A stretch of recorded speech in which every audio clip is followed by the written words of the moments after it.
It's time to cook with Susan Beck. Today I'm going to show you one of my favorite soups, Zuppa Toscana. Zuppa Toscana. Zuppa is an Italian word for soup, and Toscana comes from Tuscany, a region in Italy. You may have heard of this soup if you ever eat at the Olive Garden. It's like my very favorite thing they serve at the Olive Garden, Zuppa Toscana. So I have come up with my own version of this at home, which I think is every bit as good. So I'm going to start with a big kettle that will hold quite a few cups. So into that pot I am going to put 5½ cups of chicken stock. And I am going to start heating that up right away. Oops, that's my back burner. I'm going to put that on high so that I can add my potatoes, and my potatoes can start to cook in that broth. You know, we normally cook potatoes in water if we're boiling them, and the broth will serve the same purpose. So I'm going to simply cut these into bite-sized chunks, as I would for any potato soup. These potatoes are my brown potatoes, like my baking potatoes. I did not have enough red potatoes yet in my garden. They're a little just starting to form, but I have a few here. So I'm going to use a combination of red and brown potatoes. I love the little red potatoes. They're my favorite, but I don't worry about which kind of potatoes I have in the house when making this. And that's one of the great things about soup, is that just about anything can go in and will be perfectly fine in your pot. All right, so I am using, if I had all red potatoes, I'd probably use about 10 red potatoes or 4 of these baking potatoes. As I am doing here, you will find I'm doing 2 baking potatoes and 6 little red potatoes. Whether you peel them or not, that is completely optional. All right, I'm going to continue cutting potatoes, and while I'm doing that, I think it's time to get our sausage going. Now, I like to use an Italian sausage that has a little bit more spice to it, but if you're not into spicy things, just a plain old pork sausage would be fine. So I'm just going to put that on medium here, and there it is, my meat chopper, and just kind of break that up a little bit. And it's kind of nice to get your meat going at the same time as your broth. All right, let that start to heat and finish chopping these potatoes. The last of my potatoes are chopped. I'm going to add enough more water to come to that 8 cups. So I've got 2½ cups of water added to my pot as well. So I'm just going to let those start to cook back there and check on my sausage.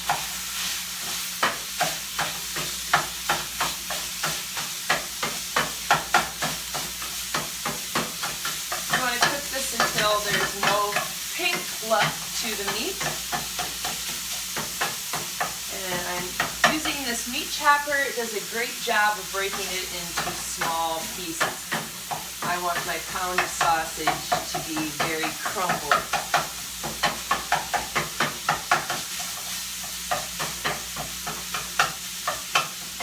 As that continues to cook, I am going to put ½ teaspoon of crushed red pepper, like you would put on your pizza, into my pot, as well as ½ teaspoon of salt. Now with soup, I really like to taste it before I consider it finished, and while it's simmering, we'll give it a taste or two to see if the right balance of salt is there, or if it needs any more red pepper if you don't think it's hot enough. But it's always good to taste your soup as you go to be sure you find it to your liking. All right, our sausage is almost finished here. All right, secret ingredient to our Zuppa Toscana is kale. Now, I did a video here a couple weeks ago on how to pick and harvest and freeze kale, how to make it into smoothies, and how to make potato chips out of your kale. Well, this is another use for it, and as promised, I said I would soon make a video on how to use kale in this soup. So I need 8 cups of kale, and I know that sounds like a lot, but kale cooks down to almost nothing. Now I want these leaves to be a little smaller than they are right now, so I am going to tear them up and get them into some smaller pieces. When I go to eat my soup, I don't want this big long leaf hanging from my spoon. I want it to fit on there nicely. So simply tearing, you could cut it if you'd like to. I usually tear all of my lettuces and leafy greens. I am using kale today, but I have made this recipe with spinach. I have made it with Swiss chard, and one time I even made it with bok choy. Alright, I think it's time to pause my kale tearing because my sausage looks like it might be finished here. So I'm going to turn that off. Alright, into our soup pot, we will place the 8 cups of kale. And once again, this will wilt down and there will hardly seem like there's any in there. Let's push that down in a little bit. And then we will grab our spoon and add our sausage.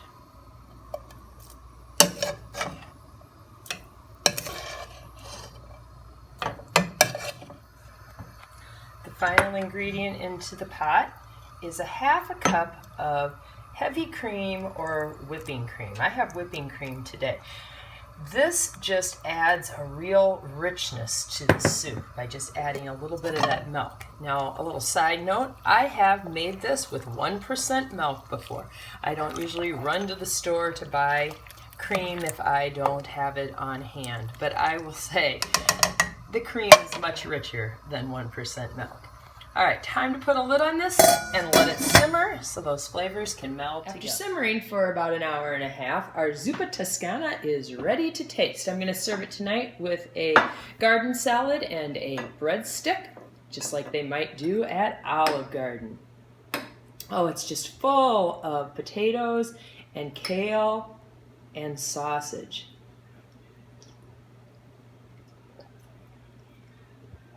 I really like that cream in there.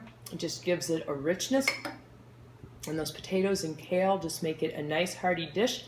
And between the red pepper and that sausage, there's a little bit of spice that just gives it a little zip that I think makes this one of my favorite soups.